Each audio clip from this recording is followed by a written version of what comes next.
Enkayana ku ttaka erisangibwa ku kyalo bataka Nabbingo ekiri mu town council y'Ekyengera nga zino zibadde wakati wa Kiggundu Lawrence n'ab'enganda ze zandiggwawo oluvannyuma lw'omukungu okuva mu ofiisi ya President Balungi Fiona okuziyingiramu nga bano tuzze tubakulaga nga bagugula n'olw'ettaka eryali erya jjajjaabwe omugenzi Andereya Mugerwa Kiggundu lye yeekomya. Omukungu Balungi leero atuzizza olukiiko olwetabiddwamu ab'enganda kw'ossa abatuuze abawangaalira ku ttaka lino ab'ebyokwerinda n'abalala nga Balungi annyonnyodde abatuuze wamu ne bannyini ttaka lino ku butebe bayinza okukozesa ofiisi za gavumenti okwewala abafere ababakijjanya. Kati tubikooya tetutayagala gavumenti okwonooneka olw'emisango gy'amataka n'okwonoona gavumenti nga muddaawo ate mumanyi ekituufu ne mutayagala kwogera kituufu.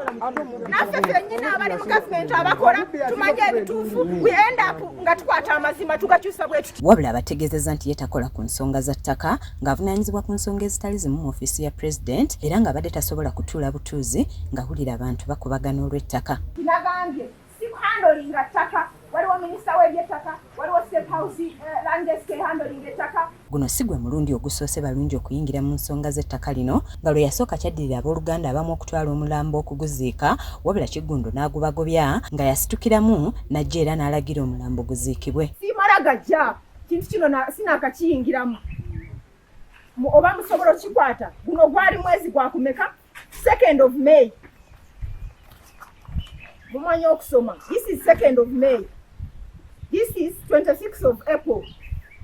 Nga mpandiikira Saabalamuzi bwe namala okusoma omusango guno nze waliwo bye saategeera.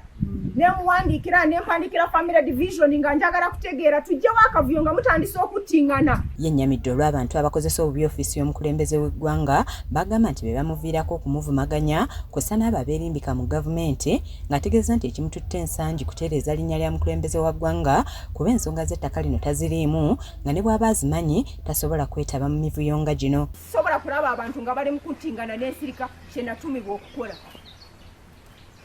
Wabeera waliwo ekyambuuza ambuuze naye yajja wano nja munoonyereza mumanye kati munnyonnyole nga bwe muwa ekintu kyonna ne ripooti ya minisita ne ripooti ya State House yennyini. Amaliriza awadde abooluganda olukusa olw'okukozesa ettaka lyabwe nga bwe baagala kuba okunoonyereza kwonna kulaga nti kye bakola bakikola mu makubo matuufu ekibalese nga bajaganya okukira kimezezza okw'enjala. Bino abooluganda nga bakulembeddwamu Nakabbati opisito olubagudde mu matu bakwatiddewo enkumbi ne basima ebinnya bya kasooli olwo ne batandika okusimba nga n'abatema ebikata balabiddwako ng'enkumbi bakwaza.